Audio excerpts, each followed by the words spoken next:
Logam berikutnya yang akan kita bahas adalah kromium. Berikut ini adalah sifat-sifat dari kromium.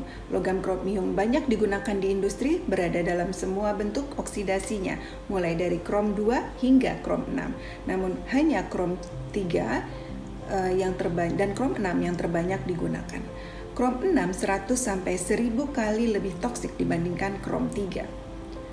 Tubuh kita juga memerlukan krom 3.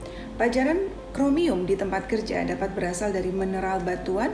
Alloy ferrokrom mengandung 60% kromium yang merupakan sumber utama dari kromium. Manufaktur pigmen, pengelasan, electroplating, pengawet kayu, zat pewarna kecoklatan, ini semua mungkin adalah pajanan kromium yang mungkin terjadi di tempat kerja.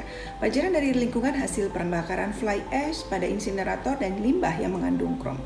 Pajaran domestik, krom dapat berada dalam makanan dan juga hati hewan pangan.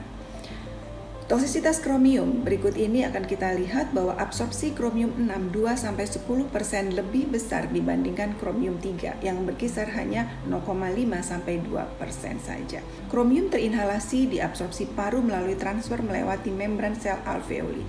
Selanjutnya absorpsi dermal tergantung dari bentuk kimiawi kromium, penggerak dan juga integritas kulit.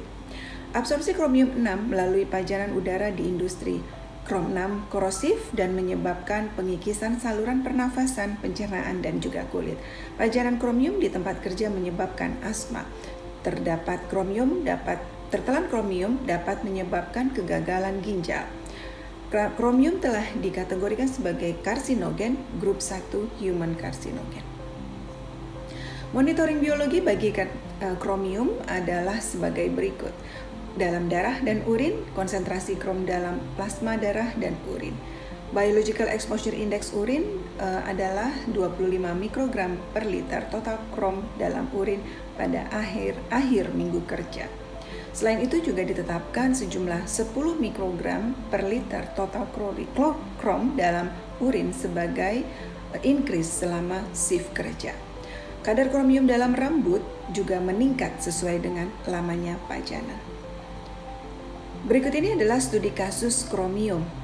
Rekan-rekan bisa melihat video Erin Brockovich dan mendiskusikan kapan waktu kejadiannya, lokasinya di mana, jenis industrinya, toksikannya apa, efek toksik dan dampak kesehatannya, jumlah korban, dan juga pembelajaran terpetik.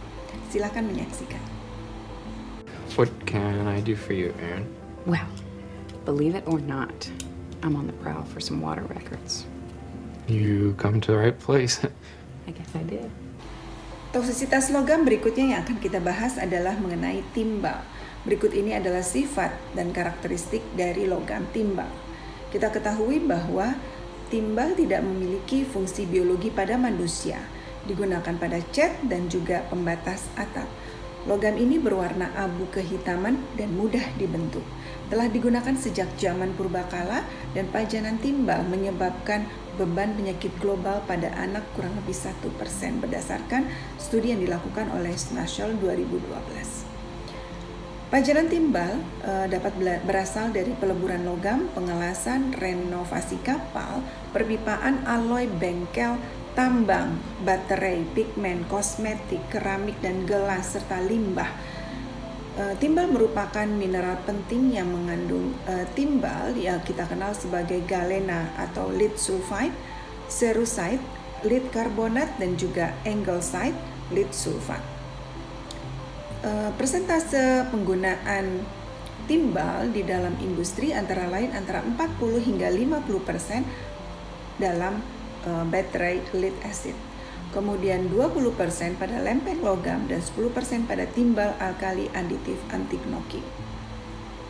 Pajanan timbal, jalur pajanan dapat masuk melalui inhalasi dan oral jika terkena.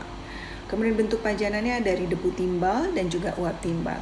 Risiko pajanan tinggi berasal dari tempat kerja dengan temperatur tinggi, melukis dan seni, serta manufaktur timbal alkil. Toksisitas timbal untuk gejala pajanan akut, kelelahan, nyeri otot, insomnia, kebingungan, pusing, dan juga kelelahan. Irritability dan ada logam terasa dalam lidah atau metallic taste kita sebut. Nafsu makan rendah, kehilangan berat badan. Sedangkan gejala kronik dapat berupa gangguan konsentrasi dan memori, neuropati, tangan dan kaki mudah jatuh, gangguan hematopoietik atau sintesis porfirin dan mengakibatkan anemia, gangguan sistem saraf, gangguan pencernaan, kerusakan ginjal, hingga gangguan sistem reproduksi yang berupa misalnya keguguran, aborsi spontan, penurunan aktivitas dan jumlah sperma, serta gangguan kardiovaskular atau hipertensi. Dari studi yang dilakukan oleh UNOCHA diperoleh data bahwa kurang lebih 18.000 populasi terdampak timbal dan 200 anak meninggal akibat timbal. Monitoring biologi dari timbal adalah sebagai berikut. Biological Exposure Index-nya adalah 30 mikrogram per 100 ml darah. Pada anak tidak boleh melebihi 10 mikrogram per 100 ml. Timbal juga ditemukan dalam darah, urin, keringat, rambut, kuku, saliva, dan susu. Enzim dalam darah dan sintesis porfirin terhambat oleh timbal sehingga mengganggu pembentukan darah.